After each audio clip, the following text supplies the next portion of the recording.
friends, welcome back to my channel. So we are beginning with the next chapter of physical chemistry, BSc semester 5 of the final year, that is photochemistry, right? So इसमें हम पहले कुछ topics discuss करेंगे इसके introduction के. So that is photochemistry क्या होती है? That is defined as branch of chemistry that deals with the study of interaction of radiation with matter, right? तो जब मैटर के साथ रेडिएशंस इंटरेक्ट करेंगी तो उससे क्या होगा, फिजिकल चेंज हो जाएगा और केमिकल रिएक्शन होगी. इस जो केमिकल रिएक्शन होगी लाइट की प्रेजेंस में, that is called photochemical reaction, जिनके रेट और मैकेनिज्म तब पढ़े जाते हैं जब रेडिएंट एनर्जी इनिशिएट करती है, राइट? तो रेडिएशन टर्म में बहुत सारी इलेक्ट्रोमैग्नेटिक वेव्स आती हैं, जैसे कि लो फ्रिक्वेंसी से लेकर हाई फ्रिक्वेंसी तक, जैसे कि IR विजिबल UV रेडिएशन है लो फ्रिक्वेंसी वाली, और हाई फ्रिक्वेंसी जैसे कि एक्स रेज और गामा रेज. बट रेडिएशन जो है फोटोकेमिकल इंपॉर्टेंस की वो कौन सी रहेंगी? That is visible and UV region, and that rises from 8000 to 2000 angstrom, right? तो इनकी वेवलेंथ 8000 टू 2000 एंगस्ट्रॉम रहेगी. So that was about the photochemistry.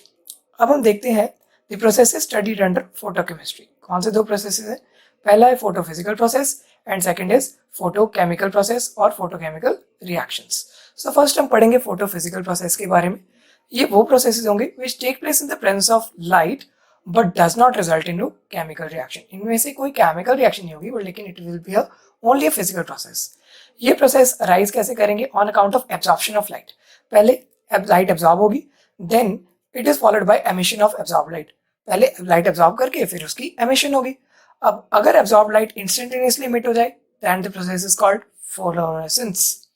अगर थोड़े टाइम के बाद इमिट हो देन फॉस्फोरेसेंस. और अगर लाइट इतनी ज़्यादा हाई एनर्जी की हो कि इलेक्ट्रॉन जो है वो जंप करेंगे to the outer levels, right?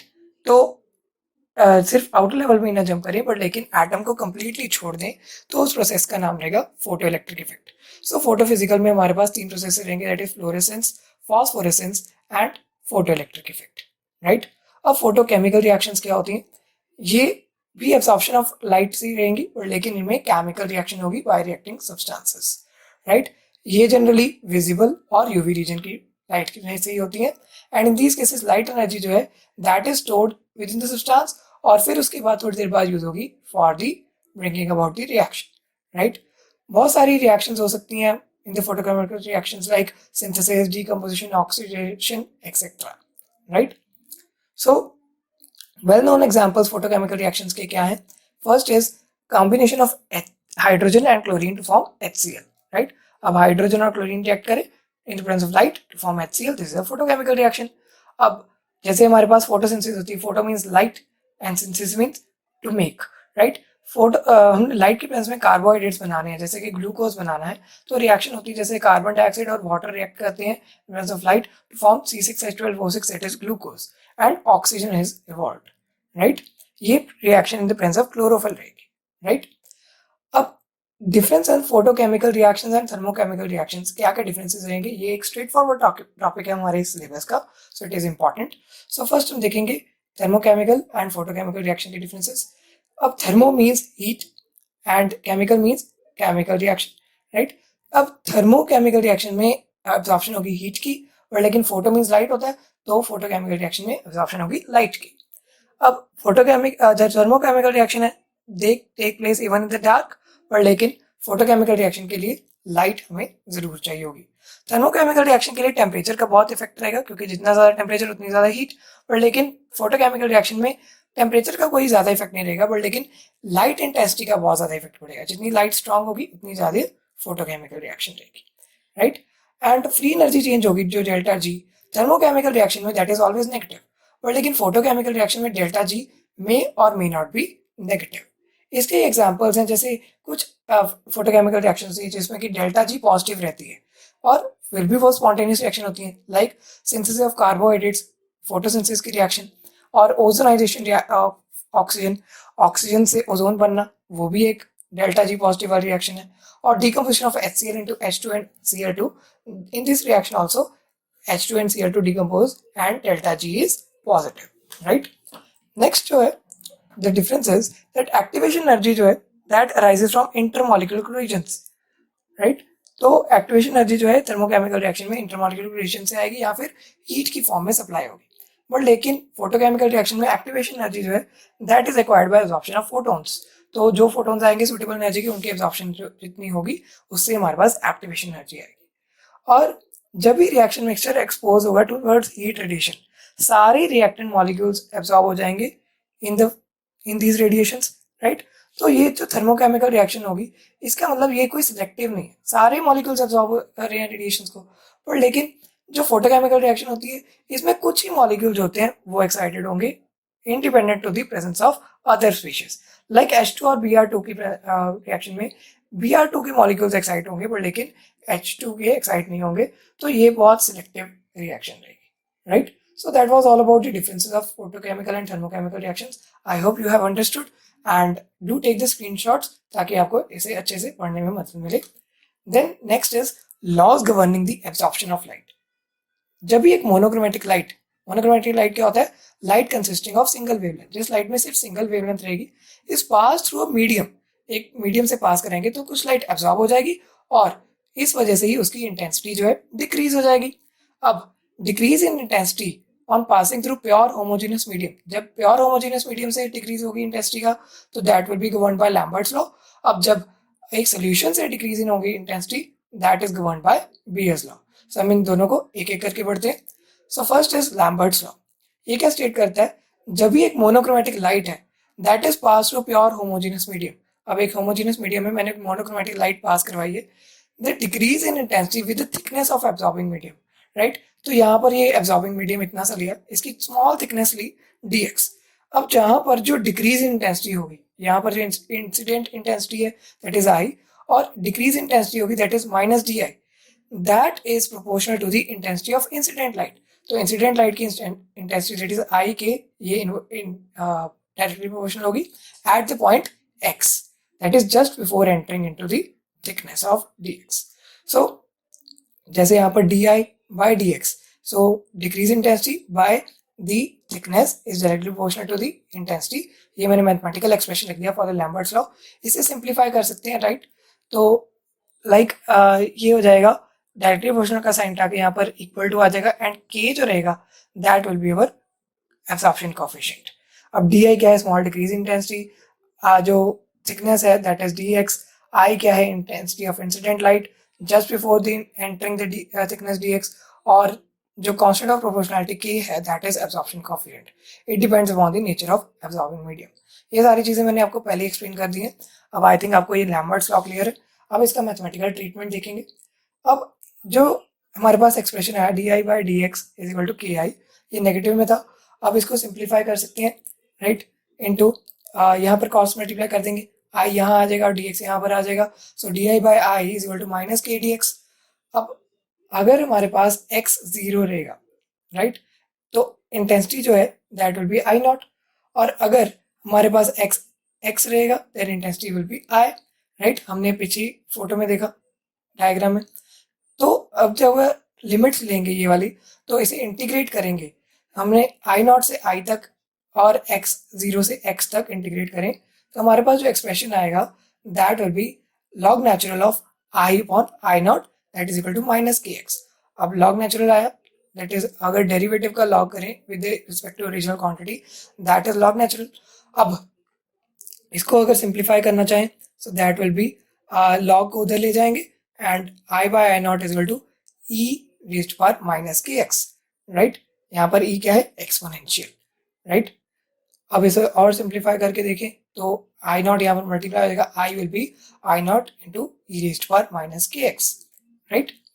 So difference जो होगा that in the I not and I, it gives the intensity of light absorb, कि कितनी लाइट एब्जॉर्ब हुई है, राइट. तो यहाँ पर आई एब्जॉर्ब का एक्सप्रेशन क्या बन जाएगा? आई नॉट माइनस आई, और आई एब्जॉर्ब आ जाएगी हमारी I not minus I not E raised power minus K X, यहाँ से आ जाएगा. So that is the intensity of the light absorb. अब हमारे पास जो ये वाली equation I have marked star, अब इसको सिंप्लीफाई करते हैं. अब ये जो इक्वेशन है इसे सिंप्लीफाई करके हमारे पास एक्सप्रेशन आ जाएगा, लॉग नेचुरल को लॉग में चेंज कर देंगे, that is 2.303 log of I by I not is equal to minus K X. अब इसे चेंज करेंगे 2.303 को यहाँ पर क्रॉस मल्टीप्लाई कर देंगे, below this, तो log I by I naught क्या हो जाएगा, that is minus k upon 2.303 into x, and it can be written as log I by I naught minus k dash into x. अब यहाँ पर minus k dash क्या है, that is k by 2.303, right? तो अगर इस expression को और ले जाएं, लॉग को उधर ले जाएं, तो हमारे पास it will be I by I naught is equal to 10 raised to the power minus k dash x, right? And it can be also written as I is equal to I naught into 10 raised to the power minus kx. I naught को मैंने इधर ले गया, so this is a simplified expression. And यहाँ पर k dash क्या था, k by 2.303, that is extension coefficient of the substance. So ये जो quantity है, it is called absorption coefficient or absorptivity of the substance. So I think आपको clear हो गया that intensity is equal to जो हमारे पास डिक्रीज इंटेंसिटी रहेगी, that will be incident intensity into 10 raised to power minus k dash x, right?